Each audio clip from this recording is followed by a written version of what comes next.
স্বপ্নকে বাস্তবায়ন করতে হলে আমাদেরকে করতে হবে, আমাদেরকে ঐক্যবদ্ধ হয়ে একসাথে কাজ করতে হবে। যে যে সেক্টরে থাকি না কেন সবাই মিলে আমরা একসাথে কাজ করব এবং এবার ইলেকশনে আমাদের সেইভাবে নামতে হবে, আমাদের ধানের শেষে সবাইকে ভোট দিতে হবে এবং আমাদেরকে জয়ী হতেই হবে। ইনশাল্লাহ জয় আমাদের আছে। যেমন এখন বাবু একটি গান লিখেছে, সূর্য উঠবে অন্ধকার দেয়াল ভাঙবে।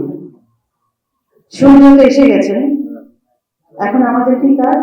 অন্ধকার দেয়াল ভাঙা।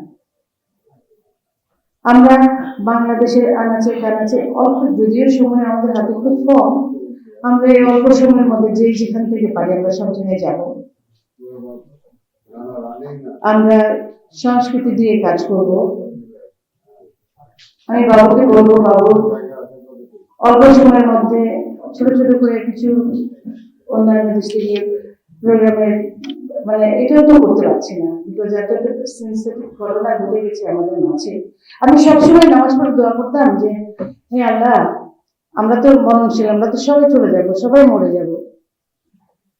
আল্লাহ আমাদের ম্যাডামকে আরো কিছুদিন বাঁচিয়ে রাখেন, উনি যেন এই ইলেকশনটা দেখে যেতে পারেন, তার সুযোগ্য সন্তান যেন তারেক রহমান যেন হাতে ধরে নিয়েছে। সবসময় দোয়া করতাম। আমার আরেকটা জিনিস খুব কষ্ট হয় যে বহু বছর ম্যাডামকে জেলের মধ্যে রেখেছেন, ওনাকে দেখতে যেতে পারিনি, ওনাকে কাছ থেকে বহু বছর দেখিনি। এই জিনিসটা আমাকে খুব পীড়া দেয়, আমার খুব কষ্ট হয় যে সামনাসামনি দেখতে পারলাম। আসুন সবাই মিলে দোয়া করি ওনাদের জন্য। এবং আমার জীবদ্দশায় আমি এরকম জানাজাও কখনো দেখিনি।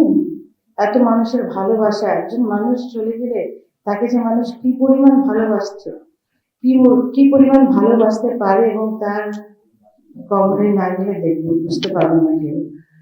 আজ অব্দি আমরা গত 7 দিনের দিন যখন গেলাম, আমরা ঢুকতে পারছিলাম না। মানুষের ভিড়, ওখানে কোরআন তেলাওয়াত হচ্ছে, মানুষ কান্না করছে, দোয়া করছে। গ্রাম বাংলা থেকে একজন বুড়া মহিলাকে দেখলাম, উনি বললেন যে উনি বাসা থেকে না বলে চলে আসছেন, বললে আসতে দিতেন না, উনি সময় বানিয়েছেন এখান থেকে। এই যে মানুষের ভালোবাসা, আল্লাহ তাআলা এই ভালোবাসায় মানুষের দোয়া, আল্লাহ তাআলা আমাদের মাকে জান্নাতবাসী করে দিয়েছেন।